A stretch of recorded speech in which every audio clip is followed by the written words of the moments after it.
और लेजर में आपको painless surgery, bloodless surgery, tissueless, incisionless, मतलब आप ये मान लीजिए ना उसमें कोई ना उसमें हमें कुछ काटना है ना कुछ करना है, सिर्फ हमें लेजर लगाना है। अच्छे से जितना भी आपका केरीज वाला एरिया है या कैविटी जो खराब हो चुका है उसको निकाल के वहाँ पे फिलिंग कर दें। उसमें आपको पेन लेस होता है बिल्कुल, और ब्लड लेस। चॉकलेट खाना से कैविटी नहीं होती है। कैविटी होती है कि जब वो चिपका रह जाता है खाना आपके उसके अंदर दांतों के बीच में, और आप ढंग से ब्रश नहीं कर रहे हो, फ्लॉस नहीं कर रहे हो, तो वो वहाँ पड़ा पड़ा सड़न पैदा करता है, जिसकी वजह से दांतों में बैक्टीरिया आता है। बैक्टीरिया आने के बाद वहाँ से वो दांत गलने लगता है, उसी को कीड़ा कहा जाता है। नमस्कार दर्शकों, मैं दिया शर्मा, स्वागत है आपके एचपीएन न्यूज में। और आज हमारे बीच मौजूद हैं डॉक्टर हिमांशु। सबसे पहले तो सर मैं आपका धन्यवाद करना चाहूंगी। थैंक यू कि आपने अपना समय हमें दिया। मैं चाहूंगी कि आप हमारे दर्शकों को अपने बारे में बताएं। I am doctor Himanshu Bhardwaj, BDS, MDS, periodontist and implantologist, and I have also worked in government hospital for approximately 3 years as a junior resident and senior resident for 6 months. After that, I own my practice in Vasundhara, Indirapuram and Ghaziabad, and I also work in Jaina Hospital, and I am also a senior lecturer in Department of Periodontics in Indra Dental College right now. So overall कितना experience हो चुका है आपको अपने इस field में? I have been in dentistry from approximately 8 to 9 years right now, and अभी तो सीख ही रहे हैं। तो जैसे हम नॉर्मली सुनते आ रहे हैं कि जैसे हमारी बॉडी बहुत जरूरी है हमारे लिए, हम अपनी बॉडी का ध्यान रखते हैं, इस तरीके से हमारा ओरल हाइजीन का ध्यान हमें रखना बहुत ज्यादा जरूरी है। ओरल हाइजीन तो सबसे ज्यादा इंपॉर्टेंट चीज है, because it is the first way कि जहां से आप खाना खाते हो और वो तब अंदर जाता है जब सबसे पहले वो ओरल कैविटी को ही इंट्रोड्यूस होता है। तो आपके अकॉर्डिंग, जैसे हमने बहुत बार लोगों को देखा है कि वो एक एक दिन में 2-2 3-3 बार ब्रश कर रहे हैं, बट फिर भी उन्हें कहीं ना कहीं तरह की दिक्कतें हो रही हैं, तो वो उसका क्या रीजन होता उसके है? काफी रीजंस होते हैं। पहली चीज, ब्रशिंग टेक्निक ठीक ना होना, ब्रश का ठीक ना होना, टूथपेस्ट ठीक ना होना। ब्रशिंग टेक्निक से भी बहुत सारी चीजें का डिफेक्ट होता है। अगर आप बहुत प्रेशर से ब्रश करोगे तो ऑब्वियस सी बात है कि जो ऊपर वाले दांत हैं या नीचे वाले दांत है जहाँ पे प्रेशर पड़ रहा है तो वो घिस भी सकते हैं। अगर आप हार्ड ब्रश यूज कर रहे हो, हार्ड ब्रिसल ब्रश यूज कर रहे हो, तो उसमें भी ये सेम प्रॉब्लम्स आती हैं। उसके अलावा और भी बहुत सारी चीजें हैं, जैसे कि फ्लॉसिंग ना करना। और इंडिया में ये बहुत जनरल चीज है कि इंडिया में ना तो कोई सफाई कराना चाहता है दांतों की। उन्हें लगता है कि बस दांतों की सफाई कराई तो ठंडा गर्म लगना शुरू हो जाएगा, दांत ढीले पड़ जाएंगे।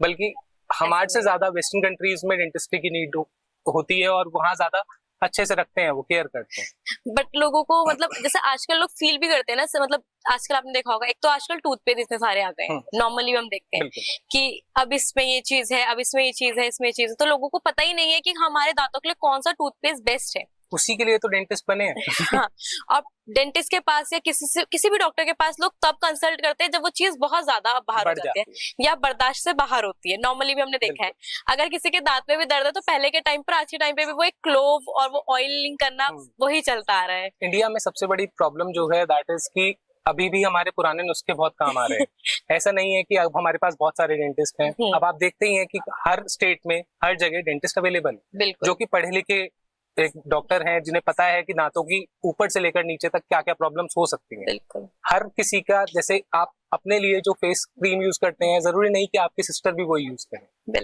दैट डिपेंड्स कि आपके टूथ का स्ट्रक्चर, आपके टूथ की कंडीशन क्या वो सेम है नहीं। उसके अलावा सर, जैसे कैविटी का भी बहुत हो गया है कि मतलब दांतों में कैविटी लगने का मतलब एक कॉमन रीजन क्या है? कॉमन रीजन सबसे बड़ा है जो हम खा रहे हैं, junk food that we are already eating. हम अपनी रॉ डाइट से बिल्कुल हट चुके हैं। हम ना तो कच्चे फल खाते हैं ना कच्ची सब्जियां खाते हैं। हम जनरली जो खाते हैं that is junk food. Chocolates हो गई हैं, ये चॉकलेट खाना से कैविटी नहीं होती है। कैविटी होती है कि जब वो चिपका रह जाता है खाना आपके उसके अंदर दांतों के बीच में, और आप ढंग से ब्रश नहीं कर रहे हो, फ्लॉस नहीं कर रहे हो, तो वो वहाँ पड़ा पड़ा सड़न पैदा करता है, जिसकी वजह से दांतों में बैक्टीरिया आता है। बैक्टीरिया आने के बाद वहां से वो दांत गलने लगता है, उसी को कीड़ा कहा जाता है। लेकिन लोगों के माइंड में चीज है ना कि सिर्फ मीठा खाने से ही दांत खराब होते हैं, दांत में कीड़ा लगता है। ऐसा बिल्कुल नहीं है। कार्बोहाइड्रेट से दांत होता है, ना कि शुगर से। शुगर एक प्राइमरी सोर्स है कार्बोहाइड्रेट का, इसलिए शुगर को ज्यादा एम्फेसाइज करा जाता है या ज्यादा उसको लिया जाता है।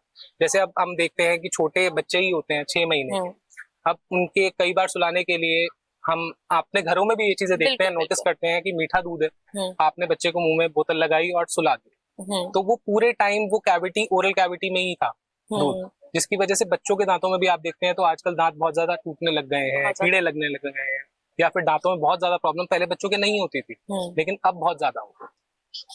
इसी के साथ जैसे आजकल बड़ों में देखा जा रहा है कि जंक फूड तो खा ही रहे हैं बट उनके दांतों में वो एक पीलापन होना, एक बैड स्मेल होना, वो बहुत ज्यादा कॉमन हो गई है। मतलब इस चीज का शायद वो कितने बार ट्रीटमेंट भी लेते होंगे बट फिर भी वो सेटिस्फाई नहीं है। पीलापन इज नॉट समथिंग जो कि डिफाइन करे कि आपकी टूथ की कंडीशन क्या है। हाँ। पीलापन अगर ऊपर पत्थर की तरह जम रहा है उसे कैलकुलस कहा जाता है, जो कि प्लाक की एक कैल्सिफाइड फॉर्म है। ठीक है, तो उसके लिए आप ये नहीं कह सकते। दांतों का पीला होना एक रंग की वो होती है। अगर आप कॉफी ज्यादा पीते हो, चाय ज्यादा पीते हो, हर 6 महीने में सफाई नहीं करा रहे हो, एटलीस्ट 1 साल में एक बार सफाई कराएं डेंटिस्ट के पास जाकर। अगर नहीं करा पा रहे हैं तो एटलीस्ट खुद ब्रशिंग ठीक से करें, सो दैट कि वो पीलापन ना आए। आप दांतों में ऐसी जगहें भी हैं जहाँ पे खाना जाके फंस जाता है, जहाँ आप देख भी नहीं पाते, वहां जाके आपको, जहाँ डेंटिस्ट देख सकते हैं कि वहां पे हमारे पास मशीनरी है जिसके थ्रू हम आपके वहां उस जगह को साफ भी कर सकते हैं। अब उसी सड़न से पैदा होता है मसूड़ों की प्रॉब्लम, मसूड़ों से खून आना। क्यों होता है? ऐसा नहीं है कि मसूड़ों में एकदम से खून आना शुरू हो जाता है। जब आप उस चीज को बढ़ाते रहते हो तो मसूड़ों में खून आना शुरू होता है। और मसूड़ों में खून आना सिर्फ एक लौती चीज नहीं है कि दांतों की वजह से ही है, वो बहुत सारी कंडीशंस हैं उसके लिए भी। जैसे आजकल चल रहा है कि कॉस्मेटिक आ रही है और एस्थेटिक स्माइल के लिए लोग बहुत सारी चीजें यूज करने लग गए हैं, तो ये सब क्या है? देखिए, कोई भी अपना चेहरा आपको एक स्माइल क्या देता है? एक कॉन्फिडेंस। किसी के सामने खड़े होते हैं और अच्छे से स्माइल करते हैं, किसी को आपकी स्माइल पसंद आती है तो आपको एक कॉन्फिडेंस मिलता है, और वही डेंटिस्ट बनाते हैं। एस्थेटिक डेंटिस्ट्री कोई गलत चीज नहीं है, लेकिन डिपेंड कि अगर आपके दांतों को बचाते हुए एस्थेटिक डेंटिस्ट्री हो रही है, that is the best thing.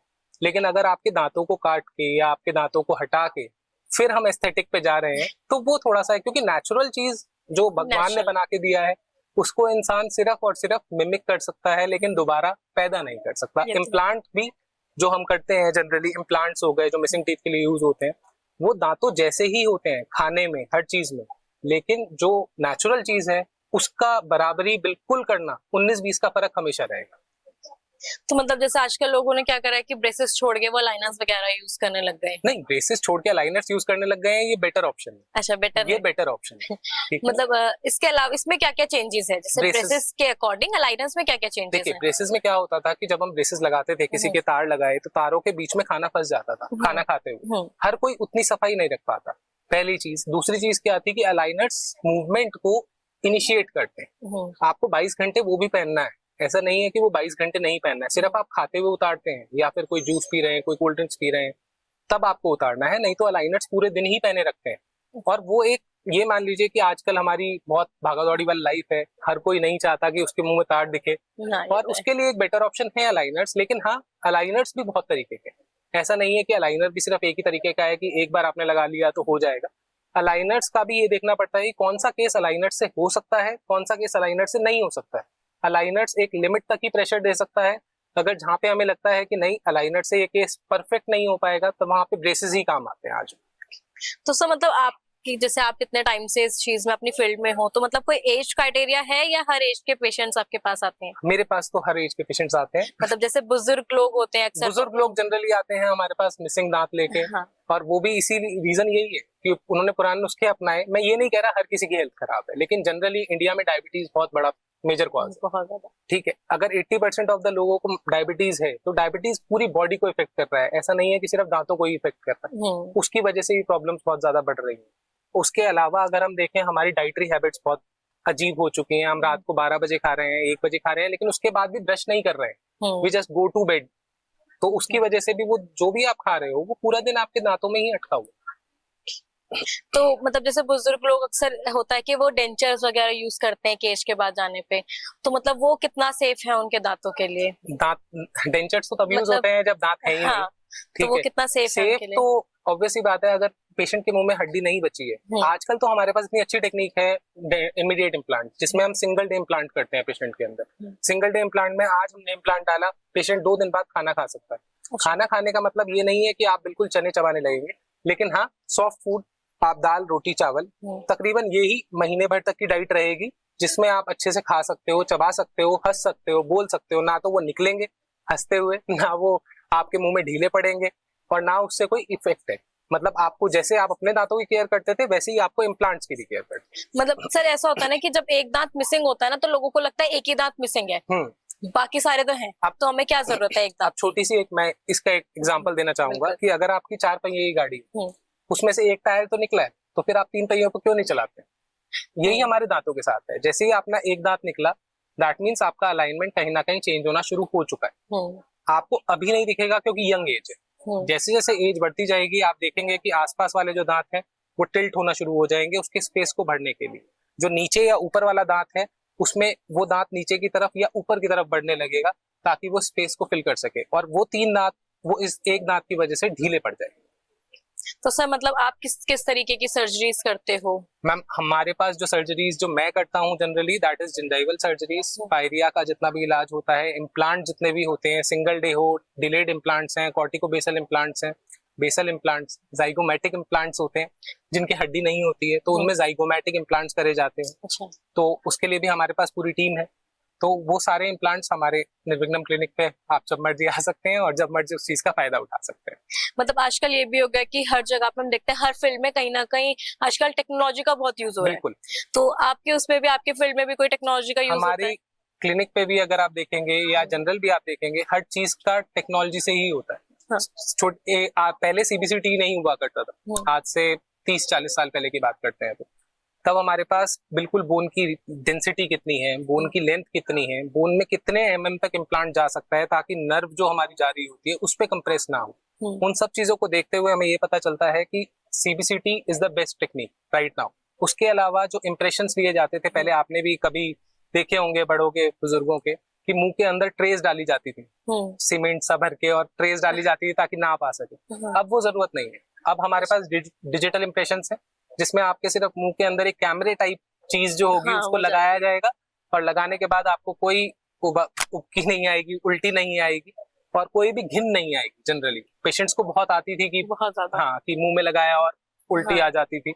अब ऐसा कोई वो नहीं है, और उससे टेक्निक से, डिजिटल टेक्निक होने से, डिजिटल डेंटिस्ट्री होने से हम लोगों को भी फायदा है, साथ के साथ पेशेंट्स को बहुत ज्यादा फायदा हुआ कि पहले ऊंची नीची कैप्स बन जाती थी या कैप में थोड़ा सा बनावट चेंज हो जाती थी। अब आप दांत लगाने से पहले ही आपको पता होता है कि आपके दांत ऐसे दिखेंगे लग के। तो इसमें लेजर डेंटिस्ट्री तो बहुत ज्यादा, और पेरियो का सबसे मेन टॉपिक आपने मेरे से पूछ लिया है। लेजर डेंटिस्ट्री इज समथिंग कि जो आने वाले टाइम का फ्यूचर ही है। अच्छा।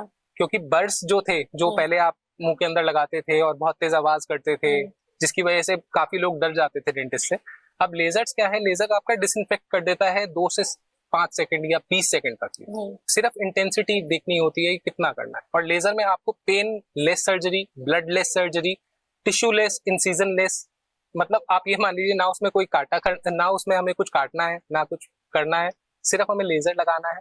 अच्छे से जितना भी आपका केरीज वाला एरिया है या कैविटी जो खराब हो चुका है उसको निकाल के वहां पे फिलिंग करना, उसमें आपको पेन लेस होता है बिल्कुल, और ब्लड लेस होता है। मतलब पेशेंट को कुछ फील नहीं होगा। और अभी भी एनेस्थीसिया हमारे पास है ही ऑलरेडी, जैसे बर्ड्स वगैरह भी यूज होती हैं। अब कुछ केसेस ऐसे भी हैं जिसमें लेजर्स भी, अभी इतनी टेक्निक नहीं आई है कि बिल्कुल ही लेजर पे हम शिफ्ट हो सके, लेकिन हाँ काफी हद तक लेजर पे शिफ्ट हो रहे हैं। इसी के साथ एक लास्ट मैसेज जो आप हमारी ऑडियंस को देना चाहें इस वीडियो के माध्यम से। आपकी स्माइल ही आपका कॉन्फिडेंस है, सो कीप स्माइलिंग ऑलवेज। इसी के साथ मैं आपको धन्यवाद करना चाहूंगी कि आपने अपना कीमती समय में दिया और हमारे दर्शकों को इतना दिया। Thank you so much. Videos देखने के लिए सब्सक्राइब करें HBN न्यूज, बेल आइकन दबाकर लेटेस्ट नोटिफिकेशन पाएं।